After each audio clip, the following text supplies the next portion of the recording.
Well, hello, everybody. It's Transformation Tuesday once again. Woo! Let's hear it. Transformation Tuesday. We've been doing Transformation Tuesdays every Tuesday since March of 2020, where we bring on guest speakers, talk about awareness. And in 2025, we decided, or I decided, right, that we were studying a book a month.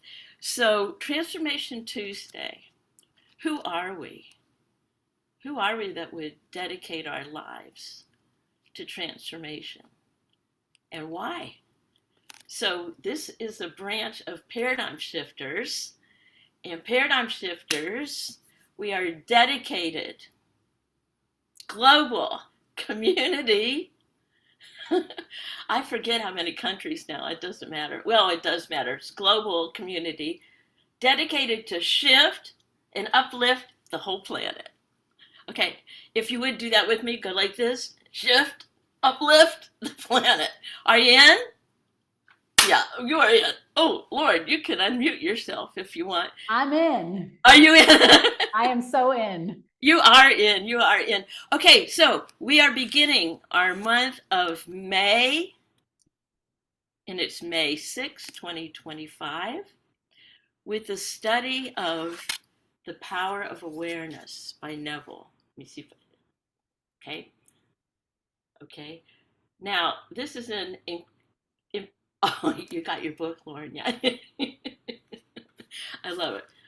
Lauren and I are both teachers, and so we have the books, and at least my students would look at the book and they would go either audio or find YouTube about it. So um, that's okay. So here we go. The Power of Awareness by Neville. Now, there's so many things. Oh, yeah.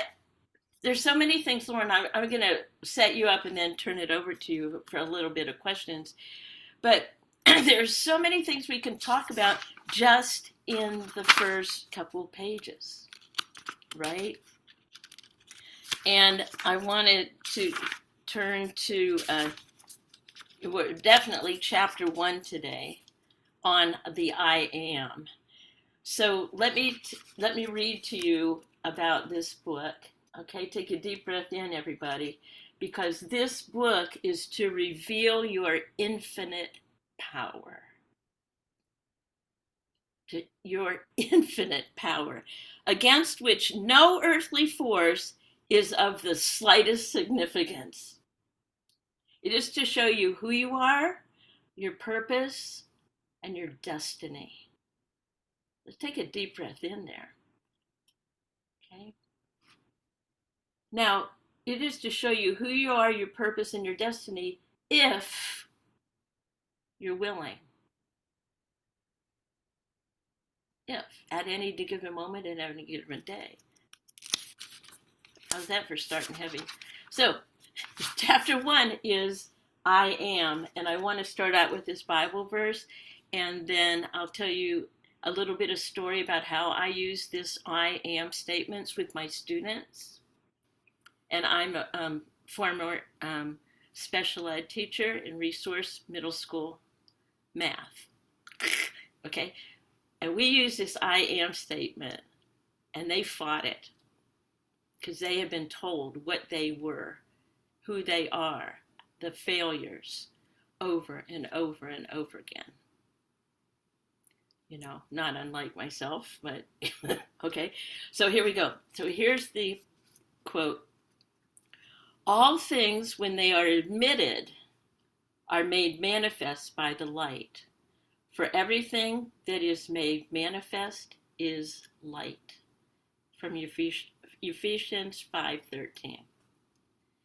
The light is consciousness. Consciousness is one manifesting in legions of forms or level of consciousness. There is no one that is not all that is for consciousness, okay? So here's the story behind I am. So it was about 31 years ago, wow, that I was on a search for God. And I I did not understand. I did not, everything had fallen apart, crash, burn, you name it. And so I was told, this when I got into 12 steps, that, to turn my life and care over to the care of God. And so I decided I'm going on a God search. And I went to every religion that I had not grown up in. I went into this and I went to that. And I was turned on by the East Side Austin Black Baptist Church. I went in there, they were jumping, they were there, they were hallelujah. It lasted all day, there was food. And I was like, whoa. And they welcomed me. I'm not of that skin tone. And I thought, okay, I found it. Until I decided, well, this kind of is not it, And at any rate, I went on and on and on. And then I found this I am. And it was this whole thing is I am that I am. And I decided to have these attributes of my God. So I went, I am. First I had to go, God is. And then I went, God is love. God is truth. God is powerful. God is fun. And then my sponsor at the time said, okay, here's what you do next. God is love. And now you say, I am love. God is powerful. I am powerful. God is fun. I am fun. On and on, but it really took me a long time to claim that I am statements that way. So it's just like a fun little game. I use that with my students, not necessarily using God, but all these positive words. So with that I am and the power of awareness, Lauren, you ready to take us away and talk about your I ams or what you use this book for? I would absolutely love to, Judy. So you want me to just dive in, or do you want to ask me some questions? Dive in, girl. Okay. Well, this morning when I was doing my journaling and I was thinking about coming on and talking about this particular book, in this book, Neville talks so much about this idea of assumption, of taking on a new identity, way of being, belief. You could say all different things about what he's talking about when he talks about assumption, but it's like, I know the word assume is not always seen as a positive word, because when we assume things, it gets us in trouble. So I want you to take off that definition of assumption and just put on the definition that I can be whoever I want. I can assume a different thing about myself than I've been doing up until now. And I think one of the greatest stories, and I don't know if I've ever told you this story, Judy, so you might be delightfully surprised by this story, but it's the way I got into coaching and training. It happened in the 40 days before I found out that my husband was leaving me.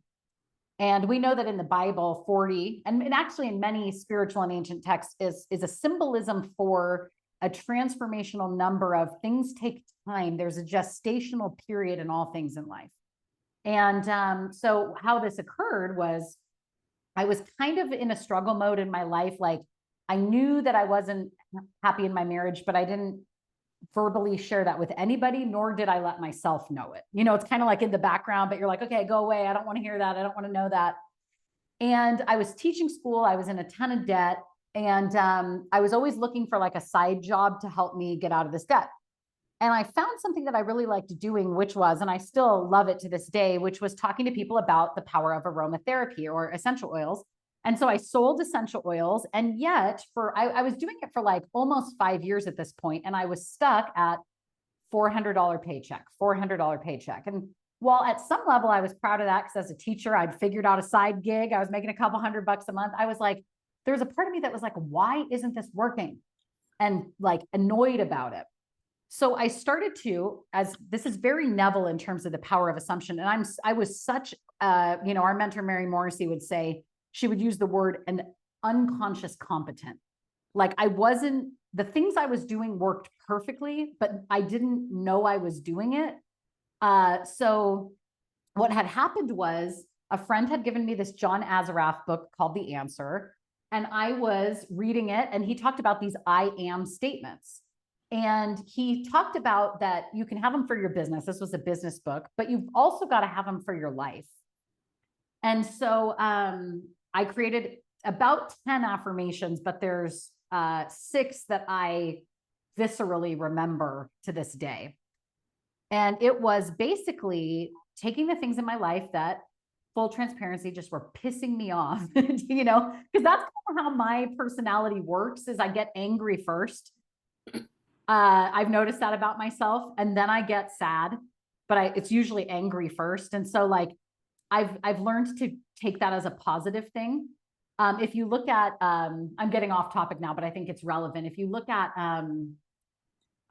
David R. Hawkins' levels of consciousness, and you look at Abraham Hicks' thinking, feeling spiral, if you've ever seen that image, anger's a good way up there. It's not the lowest vibration. So rather than shame myself for being what I used to say, oh, I'm an angry person, rather than shaming myself for that, I'm always now thanking myself like, oh, way to get yourself halfway up the spiral, and there'll be more, you know, to reveal itself.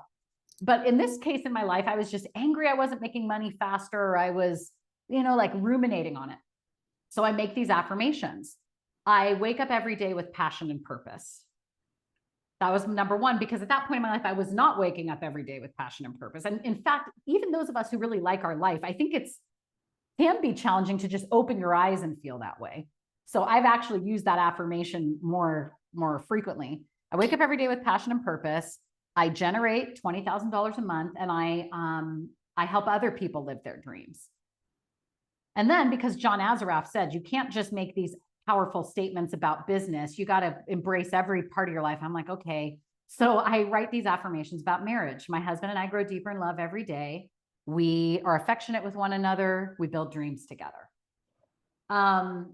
Notice that none of my statements had the word I am in it. Now, interesting.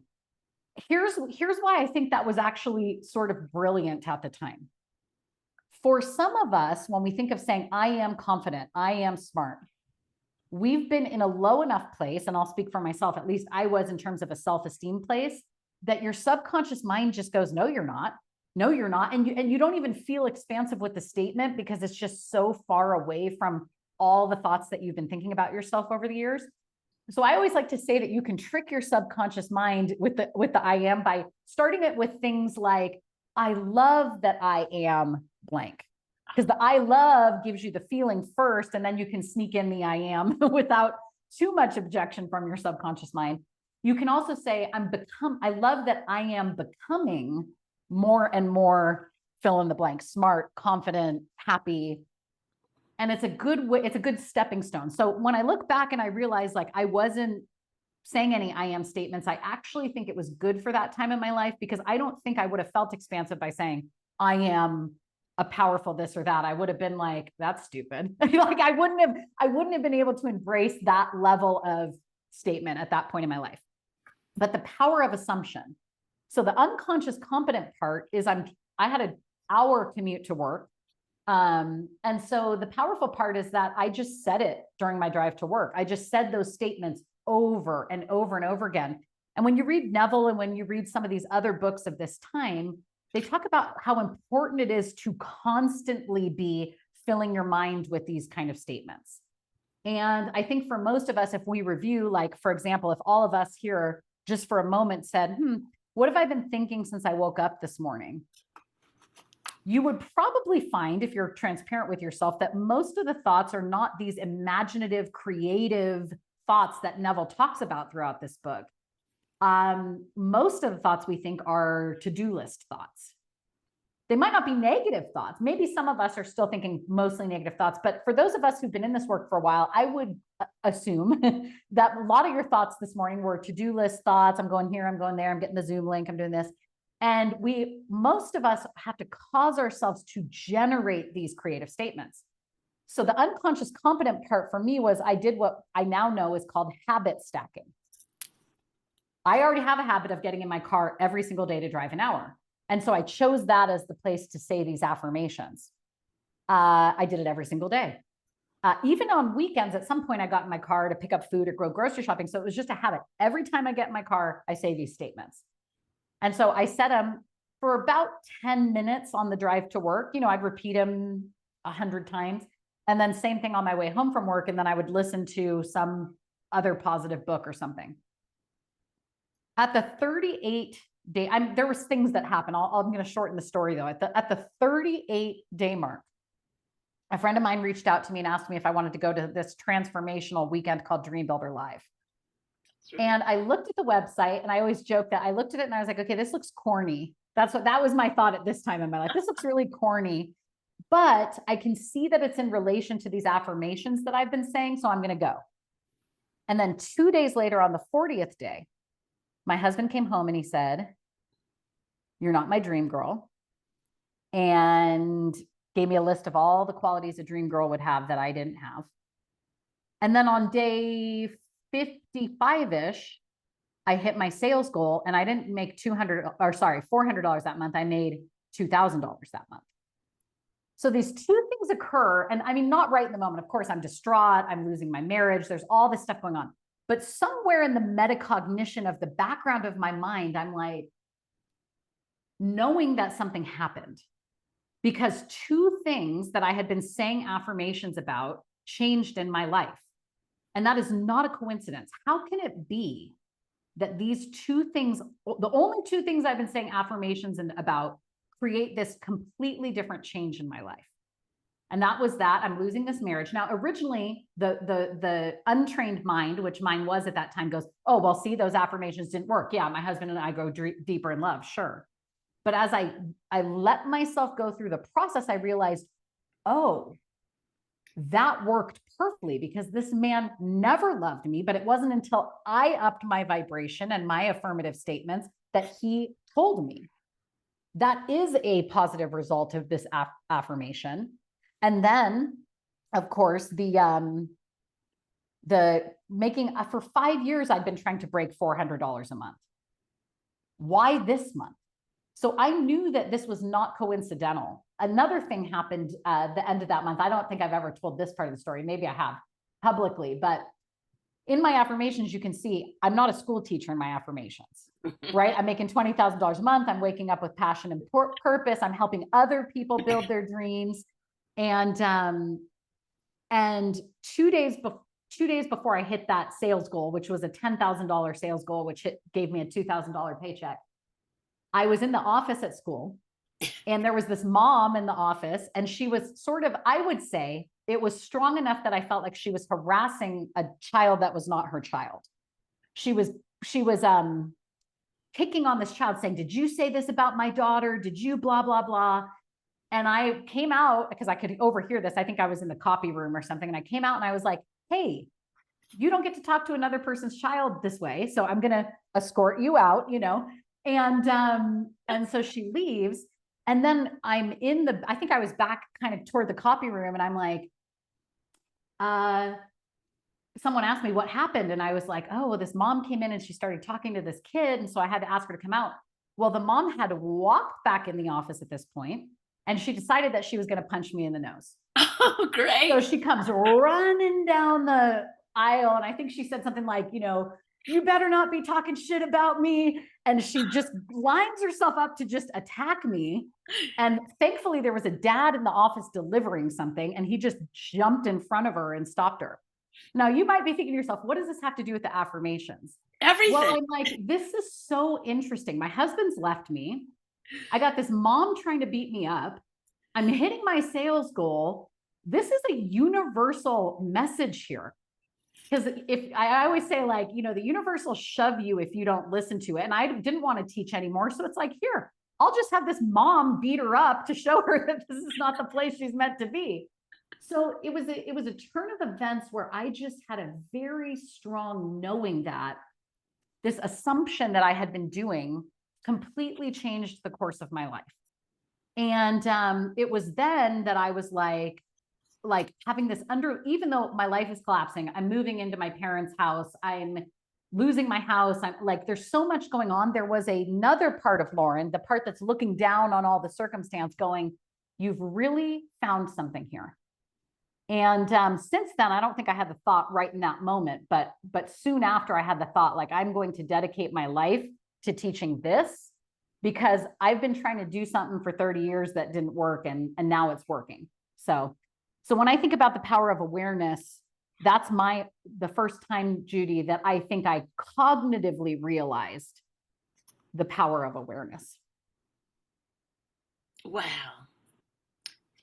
You know, and I love that we teach, like, whatever it is that we put out, we get back tenfold. So that is so, what a great story. And I just remember for me when I transitioned out of that school setting where I felt like I did not have a voice, or I get fired, or I lose my job. I remember I remember having the cojones, right, to like, no, this is it. And then I felt so free. Yeah. Did you feel that sense of freedom? So what if back then there, if okay, just taking the power of awareness at this level of becoming, wherever I am now at 74, what if I would have said an I am statement back then and said, I am free? And like you said, at the level of the awareness at that level, that was just not even, boom. I thought, oh, I'm going to get fired, blah, blah, blah, and everything did fall apart, by the way. Yes. But, you know, what I love what you said is going back to what you were saying earlier about habit stacking, the practice over and over and over when you don't believe it. And if I would love, well, I know, you know, there's so much here. This level of consciousness. Chapter 2 is about that consciousness. And so much of the fact now I'm like, oh, I wish I had the consciousness back then. And can you tell us any reasoning now about this level and level of becoming as you grow on this infinite, you know, the human journey? I would love, and possibly where you are now with this level of consciousness. Yeah, I think the idea of like, I wish I would have known this then. Here's the thing that I really truly believe for all of us is I believe, and this is just my personal belief, that you don't come to planet Earth as the place you're going to incarnate if you don't want a wild ride. And so this would not be the planet if you're like, oh, I'm just gonna, because here's the thing, Matt Kahn, who's a spiritual teacher that my sister actually follows more closely, and then she translates it for me, he always says that if you just lived a life where you didn't choose to grow, meaning you weren't consciously deciding to do personal development or to study consciousness or whatever, and you just had like sort of a normal Earth life where you maybe get married and have some kids and get a job and retire, that level of growth is still a giant level of growth. What you're asked to do in all of those different turns of your spiral is pretty enormous.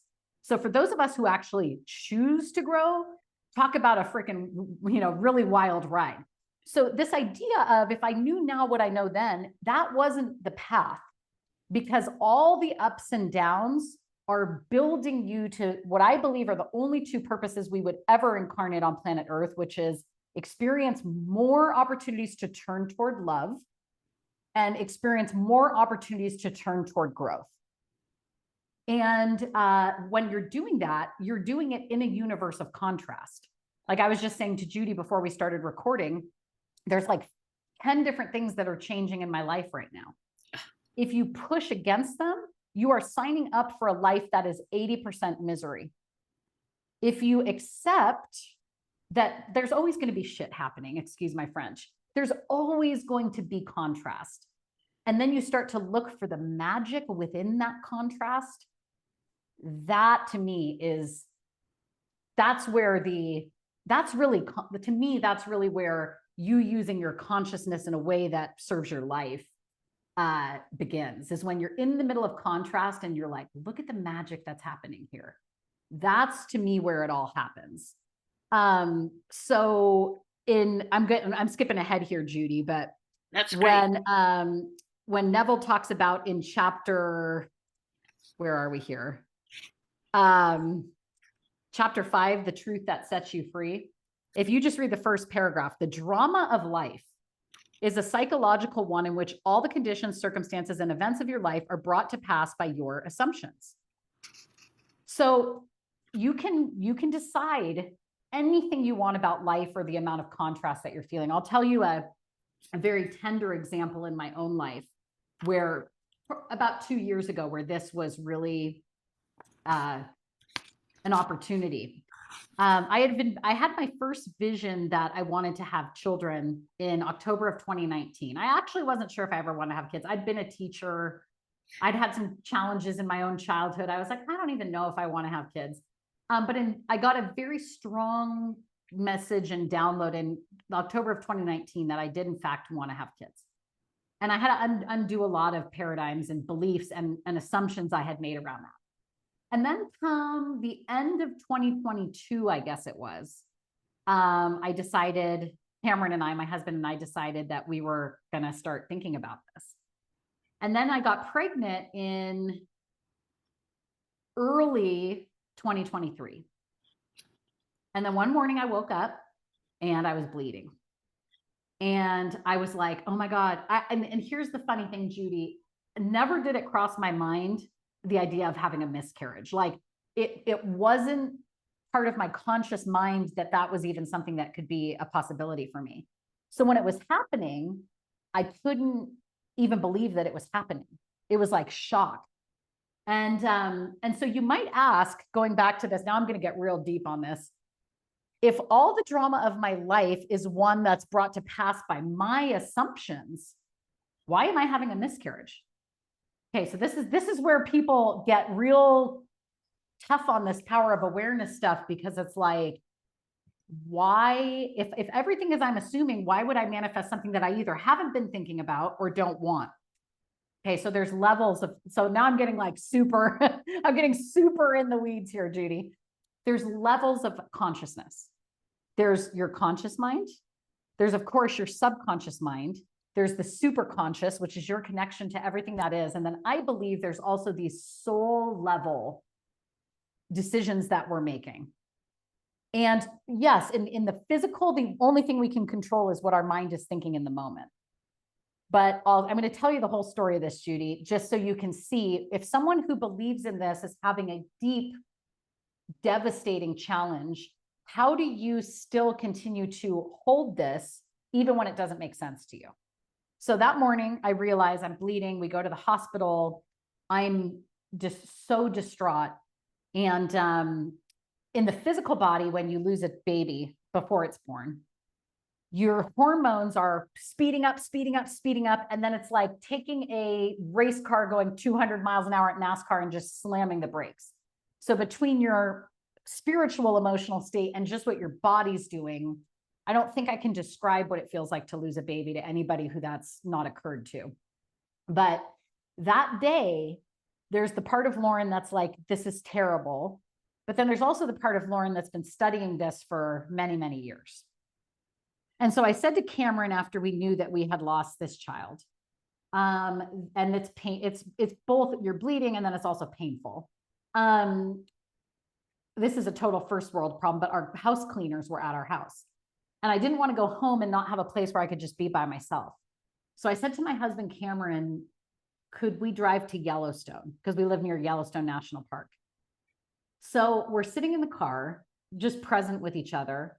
And I'm crying on and off and, you know, but I'm consciously deciding that this would not be happening to me if it wasn't for something very, very important for my soul journey. I'm already deciding that right in the midst of it. This wouldn't be happening if it wasn't something very, very important for my soul journey.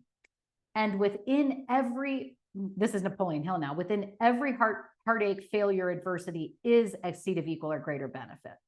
So in other words, I have been making assumptions. So let me tell you why I think we create everything.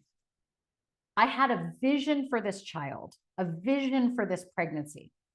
And I am trusting now that this is, for whatever reason, the more important occurrence, that I don't actually get to have this child in the physical.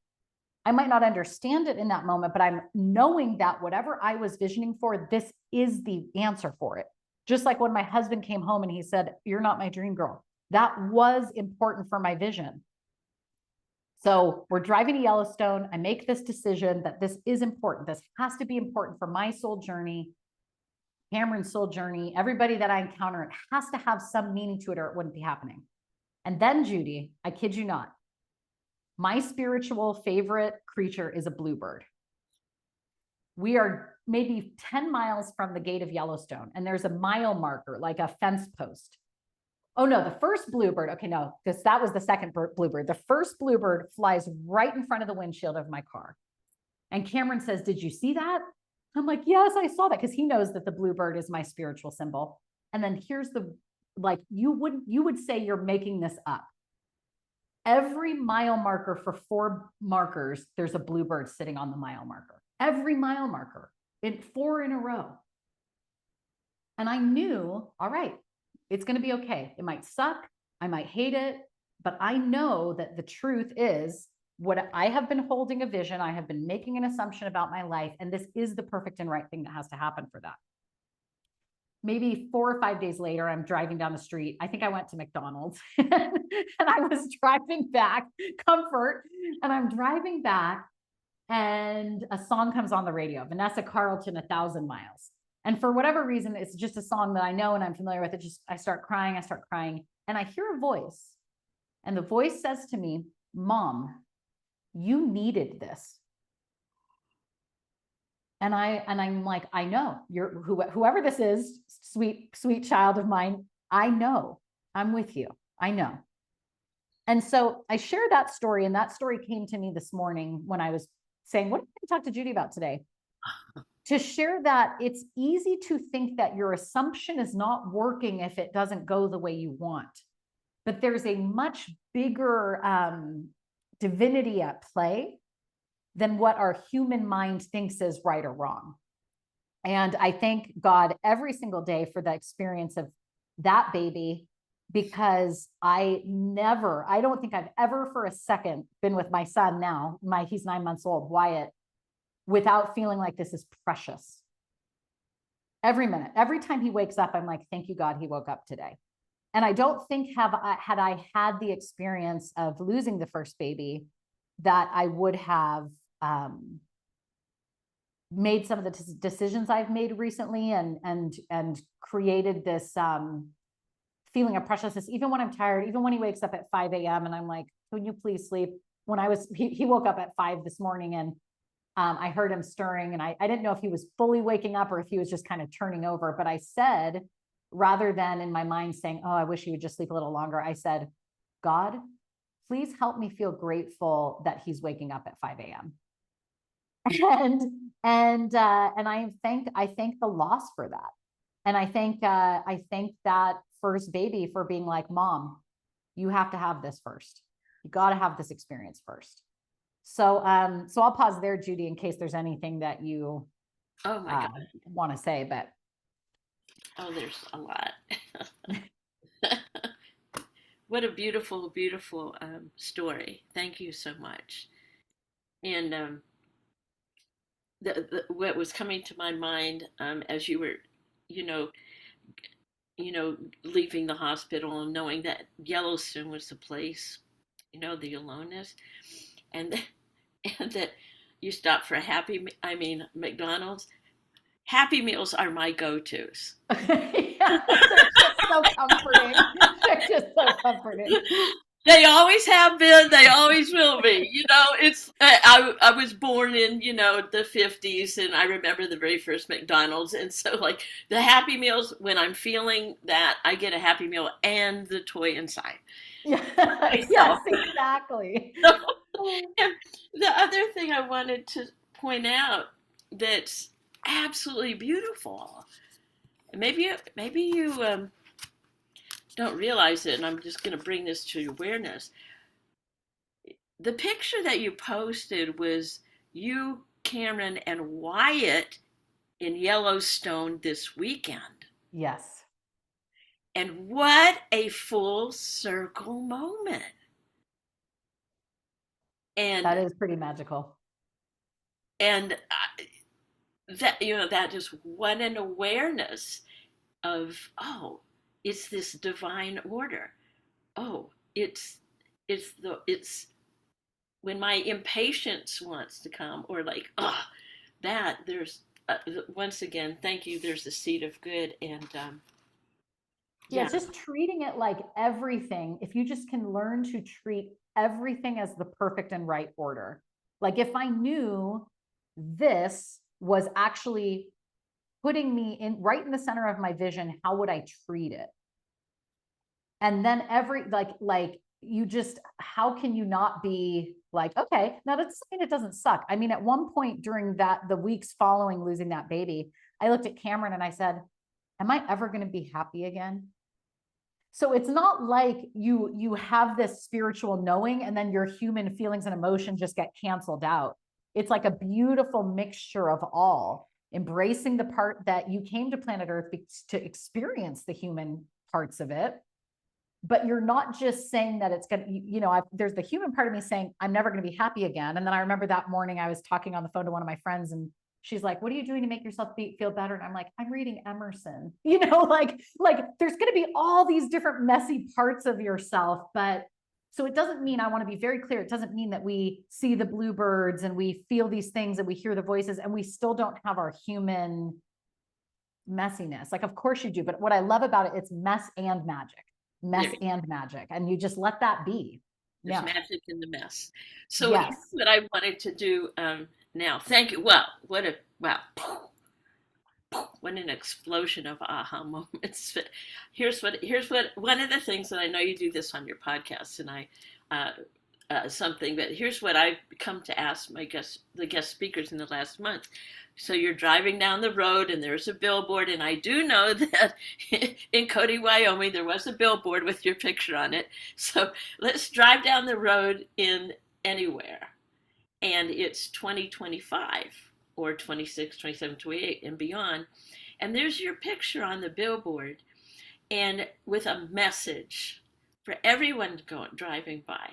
What would your message on the billboard be now to the world? How's that for you?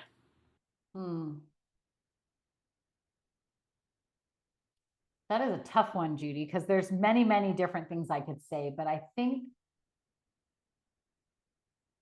right now it would be very, very simple if I could just fit it, because on a billboard you can only say so many things. And I would say something like some version of, I'll give you a couple different versions and we could decide what the best one is, but it's okay to be you. I think that would be my main message, and if I could fit it, I would say, because you are an individuated expression of God itself. Like there's like, now to expand on that, the reason I would choose that is because there's only one of us. Isn't that kind of interesting that in all the history of the world and all the future of the world, there will only be one you in this lifetime, even if you reincarnated or whatever, only you in this lifetime, in this body with your expressions. And so wanting people to embrace being fully themselves, because that's why they were designed. Okay, so let's take a deep breath here. Let's take a deep breath here. And we're going to do this imagining. Okay. Okay, so let's take a deep breath in. We're driving down the road, and here's the billboard. And here's Lauren. It's okay to be you. Bam. Thank you so much, Lauren. This has been so much fun. We can go on and on and on and on all day. And I want to just appreciate you and thank you on your journey and what a beautiful experience this has been, and definitely to be continued. Thanks for having me, Judy. Amen.